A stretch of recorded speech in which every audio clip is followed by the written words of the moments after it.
Amigos, a Conib Conta está de volta e meu amigo o presidente Fernando Lottenberg vai contar para a gente da visita que ele fez para o ministro da Indústria e Comércio, Marcos Pereira. O intercâmbio com Israel tem a ver com isso? Não tem dúvida. O ministro Marcos Pereira é um grande amigo nosso, né? Ele foi presidente do PRB e quando a gente recriou a Frente Parlamentar Brasil-Israel no ano passado, ele foi um dos grandes incentivadores.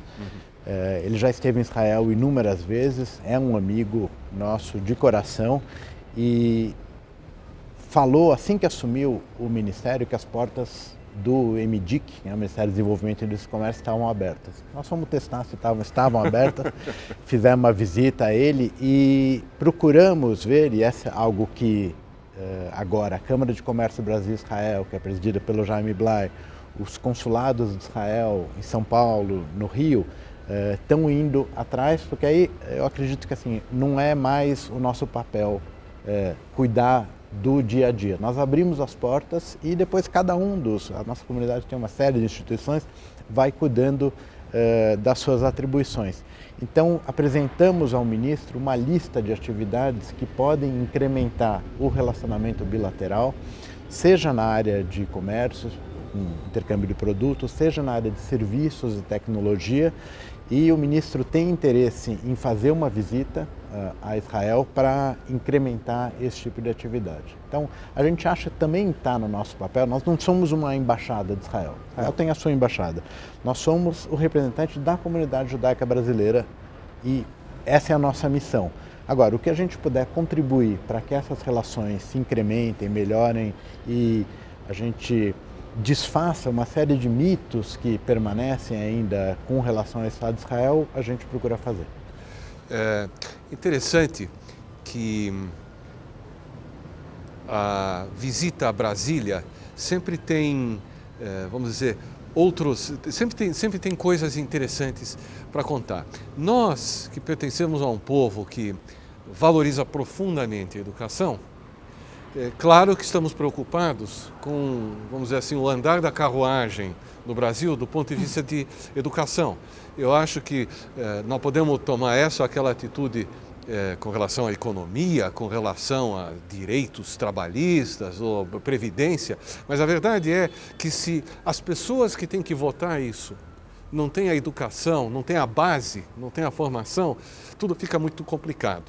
Minha sensação, pessoal, é de que a educação andou um pouquinho esquecida, um pouquinho largada, ou talvez na direção errada, simplesmente, nesses últimos anos. E eu sei que você foi visitar o ministro Mendonça Filho.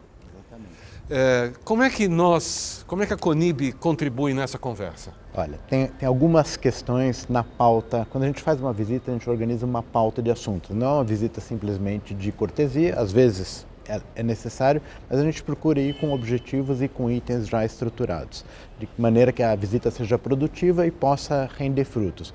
Com o ministro, nós tínhamos 3 assuntos. Número 1, Enem aos sábados. É uma reivindicação antiga da comunidade judaica, dos observantes do Shabat. O Rabino Sami Pinto é um grande batalhador dessa causa, entre outros. E não estamos sozinhos, a gente procura construir aliados para as nossas lutas. Nós somos muito poucos, Rony, nós somos 120 mil no Brasil, é quase irrelevante. A gente tem influência, a gente tem uma audiência, mas numericamente nós somos poucos, então a gente precisa ter aliados. Nossos grandes aliados nessa questão são os adventistas, que também respeitam o sábado e são muito numerosos. Em outras palavras, me perdoa se eu te interrompo, as tentativas que nós fizemos até agora, no sentido de que exames do Enem não fossem realizados aos sábados, entraram por uma orelha e saíram pela outra. Não é fácil. Assim, eu vou dar o crédito para os antigos ministros, essa é algo que já vem lá de vários anos, Sim. Em várias gestões. O Enem é uma organização logística impressionante. Você imaginar o número de pessoas, a quantidade de provas, o sigilo, que já teve tantos problemas, você Sim. Organizar isso em 2 datas não é trivial. Então, existem algumas soluções possíveis para isso. Então, assim, o Enem pode continuar sendo aos sábados e domingos, como ele é. Agora, ele pode ter uma outra data, por exemplo. Né? Ele pode, para essas pessoas que respeitam o sábado, eles podem fazer numa quarta-feira, né? No domingo com todo mundo e a outra parte numa quarta-feira. Os presos fazem Enem. Eles podem fazer o Enem e fazem num outro dia. Okay. Então, uma das ideias que estão na mesa é que, no mesmo dia que se aplica o Enem nos presídios, se faça, por exemplo, nas grandes cidades, nas capitais, uma outra prova para os que respeitam o sábado. Então, essa é uma coisa. Pode ser no sábado à noite, depois que termina o Shabat. Mas aí tem um problema de como a pessoa chega na prova. Então, não é simples, mas o que a gente vê é uma boa vontade. Não para esse ano, que o edital já saiu, mas provavelmente para 2017, quem sabe a gente pode ter boas notícias. O segundo tema com o ministro era algo que eu mencionei num programa anterior, que é a questão da Base Nacional Curricular. Quer dizer, contar a história dos judeus no Brasil, né? É um tema pouco conhecido. As pessoas não sabem quem nós somos, o que nós fazemos, existe preconceito, existe desinformação. Então vamos contar essa história. Eu acho que a gente tem uma história bonita para contar da nossa contribuição para a sociedade brasileira desde o seu descobrimento, passando pela Inquisição, passando pelos bandeirantes, enfim, as pessoas da nossa comunidade que ocuparam cargos de relevância. Teve um ministro da Fazenda, Davi Campista, na República Velha, que era judeu, também pouca gente sabe isso. E ao lado disso também a questão do Holocausto, né? O ensino do Holocausto nas escolas é algo que vem recomendado pela própria ONU. Quando a gente faz a cerimônia do dia 27 de janeiro, não é apenas para lembrar o que aconteceu, para homenagear as vítimas, os sobreviventes, os seus descendentes, mas também para contar essa história. Então a gente quer que os alunos das escolas brasileiras conheçam e saibam da importância que esse caso teve. Esse era o segundo tema. O terceiro tema, que era algo mais recente, é uma questão de um edital na Universidade Federal do ABC.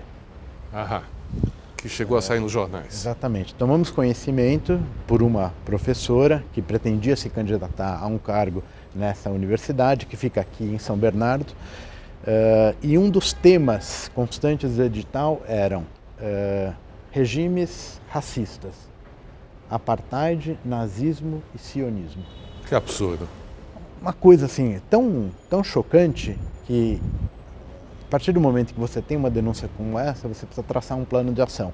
Então, a gente definiu 2 interlocutores básicos, o ministro da Educação e o reitor da Universidade Federal do ABC. Então, esse dia, mostramos para o ministro, ele não conhecia o assunto, ficou bastante aborrecido e determinou de imediato para o secretário de Ensino Superior que tomasse as providências para que isso fosse resolvido. 3 dias depois estivemos junto com o Ricardo Birkenstadt da Federação de São Paulo, e isso é importante também, você trabalhar em conjunto. A CONIB é nacional, então na esfera estadual você tem as federações, então é preciso que, nós somos poucos, como eu falei agora, os recursos são bastante limitados, então se a gente não se ajuda, se a gente não respeita a autonomia de cada um, essa coisa não vai funcionar. Então tivemos juntos com o reitor se desculpou publicamente, autorizou que as desculpas fossem publicadas, mandou retificar o edital, quer dizer, já não existe mais esse item. Então, o ministro me ligou alguns dias depois, contando as providências, perguntando se já estava resolvido. Então, são ações como essas pontuais, no ato, que a gente acha que podem contribuir para resolver esses problemas que infelizmente vão continuar aparecendo, faz parte da nossa história, não temos a ilusão de que vamos ter uma vida tranquila, mas também temos amigos, temos interlocutores, e o que é importante a comunidade saber é que os nossos pontos de vista são ouvidos, são respeitados e compreendidos. Então essa é a nossa missão, essa é a nossa ação. Eu estou errado em achar que com essa mudança de governo o ar fica um pouco mais leve e a possibilidade de ser ouvido melhora, ou na verdade nós já éramos ouvidos? Não, eu acho assim, não cabe à CONIB como como instituição, opinar sobre um governo ou outro. Nós temos que conversar com todo mundo. Sim. E não tivemos nenhum problema de conversar também com o presidente Lula, ou com a presidente Dilma, ou com o Jacques Wagner, que era o chefe da Casa Civil, com o ministro Mercadante. Então, a população brasileira escolhe o seu governo e nós vamos dialogar com quem estiver lá. E não é só o governo, né? É importante abrir essa discussão e termos interlocutores em todo o espectro político. Quer dizer, hoje a presidente Dilma está afastada enquanto nós falamos, não sabemos quando a questão vai ser resolvida em definitivo ou não. Tá, o presidente Michel Temer, com quem a gente tem um bom relacionamento. Eu estive com ele e com o Cláudio Lotenberg no 90º aniversário do Shimon Peres. Ele foi lá representando o Brasil, quer dizer, é um amigo nosso. E amanhã, depois que o Temer não estiver mais, vai ser um outro presidente com quem também a entidade tem que manter a interlocução. Então, nós somos políticos, profundamente políticos, mas nós somos apartidários. E com os telespectadores do Mosaico, você topa continuar conversando? Vamos lá. Muito bem. Então, nós voltamos já já.